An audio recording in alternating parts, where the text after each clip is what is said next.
ছোটবেলা থেকে হুটহাট করা প্ল্যান আমার খুব পছন্দের। আর আমি এই জন্য আগে থেকে কোনো প্ল্যান করে কোনো কিছু করি না। হঠাৎ করে ঘুরতে ঘুরতে বাইরের ওয়েদার এত বেশি ভাল লাগছিল, ঝিরিঝিরি বৃষ্টি হচ্ছিল, ভাবলাম বাইরে তো কোথাও বেরোতে পারবো না, আড্ডাও দিতে পারবো না, এমন কিছু করতে হবে যেন সবাই মিলে আমরা একসাথে হতে পারি। আসসালামু আলাইকুম, সবাই কেমন আছেন? আশা করি ভালো আছেন। আলহামদুলিল্লাহ আমি অনেক ভালো আছি। ওয়েদার ডিমান্ডের জন্য হাঁস দিয়ে পিকনিক করায় আমার মনে হয়েছে সব থেকে বেশি ভালো ডিসিশন হবে।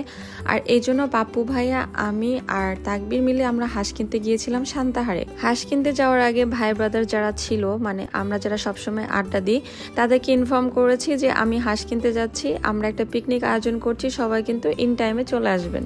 আলহামদুলিল্লাহ সবাই আমাকে এত বেশি ভালোবাসে যে কেউই না করে না। আর যার বাসায় গিয়েছিলাম এটা হচ্ছে মনীষা আপু আর পাপ্পু ভাইয়ের বাসা। আপু ভাইয়াও সেম, কখনোই আমার কোনো আবদারে না করে না। আর এই জন্য নিজের বাড়ির মতো চলে গিয়েছিলাম এখানে। আর নিজের বাড়ির মতোই আম্মুকে যেমন হেল্প করি, সবাই মিলে একসাথে আমরা কাজ করেছি। আর সবাই মিলে কাজ করলে কিন্তু খুব তাড়াতাড়ি কাজ সব শেষ হয়ে যায়। আমার রান্না করা ভিডিও দেখে আপুর আবদার ছিল যে আপু আমি সবসময় আপনার রান্না করা ভিডিও দেখি, আজকে আপনি নিজের হাতে রান্না করবেন। আর সেজন্যই আমি প্রথমেই কই মাছ মেরিনেট করে রেখেছি, আর আপুকে বলেছি ডিমটা একটু ভেজে দিন। আর এদিকে আমার একটা কিউট বাচ্চা আছে, মানে আপুর ছোট পিচ্চি। আমার কাছে এত বেশি ওকে ভালো লাগে, এত বেশি কিউট, এত বেশি বোঝে, পাকনা একটা বুড়া আমার। আর ওইদিকে মাঝে মাঝে ভাইয়া একটু উকি দিচ্ছিল যে আমাদের রান্না কত দূর কি। নওগাঁতে আমি ওইভাবে কারোর বাসায় যাই না, বা আমাদের ওরকম ঘরোয়াভাবে আড্ডা দেওয়ার প্লেস নেই। ভাইয়া আপুকে পেয়ে আমি অনেক হ্যাপি। মাঝে মাঝে ভাইয়া আমাকে দাওয়াত দিয়ে খাওয়াই। তো আজকে ভাবলাম যে আমরা নিজেরা কিছু করি ভাইয়া আপুর জন্য, আর সেজন্য পিকনিকের অ্যারেঞ্জ করা। আমাদের আজকে পিকনিকের আইটেম তো আপনারা দেখতেই পারছেন, তারপরও আমি বলে দিই। ডিম ভুনা আছে, হাঁসের মাংস আছে, আর ভাজির মধ্যে আছে বেগুন ভাজা আর কই মাছ ভাজা। আর পাপ্পু ভাইয়ের একটা স্পেশাল রেসিপি আছে যেটা কবুতর, উনি আমাদের নিজের হাতে রান্না করে খাওয়াবে। তো আজকের আইটেমগুলো ছিল এগুলোই। ডিম ভুনা রান্না শেষ হওয়ার পরে আমি বেগুন ভাজা উঠিয়ে দিয়েছিলাম। পিকনিক আসলে এতগুলো আইটেম দেওয়া হয় না, বাট আমার আবার একটা তরকারি বা একটা কোনো আইটেম দিয়ে খেতে ইচ্ছে করে না। আর আমার বানানোর জন্য কিন্তু এতগুলো আইটেম করা।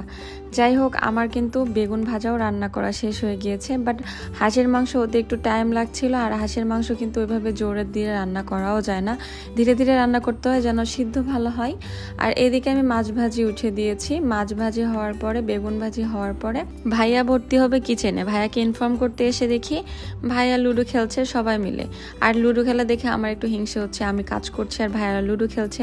যাই হোক, একটু পরে রান্না শেষ করে আমিও কিন্তু লুডোতে ভর্তি হয়ে গিয়েছি। আর ভাইয়া একটু পরপর রান্না দেখছিল, আর আমাদের সাথে খেলা কিন্তু মিস দেয়নি পাপ্পু ভাইয়া। যাই হোক, আমরা এদিকে এক গ্রুপ খেলছিলাম, আর ওইদিকে ভাবিরা আপুরা মিলে এক গ্রুপ খেলছিল। তো সব থেকে ভালো লাগার ব্যাপারটাই হচ্ছে এইটা যে আমরা লুডো খেলছিলাম, আড্ডা দিচ্ছিলাম, এটা আসলে ভালো লাগার ব্যাপার। খাওয়া দাওয়া, পিকনিক এগুলো আসলে বড় কথা না, সবাই মিলে একসাথে হতে পেরেছি, সবাই মিলে খেলছিলাম, বিভিন্ন রকম কথা হচ্ছিল, এটাই আসলে মজা। লুডোর এক ম্যাচ খেলার পরে আমার ঘন্টা বেজে গিয়েছিল, মানে আমার বাসায় ঢুকতে হবে, অনেক লেট হয়ে যাচ্ছিল। আর এই জন্যই আমি ডাইনিং এ চলে গেলাম খাবার খেতে।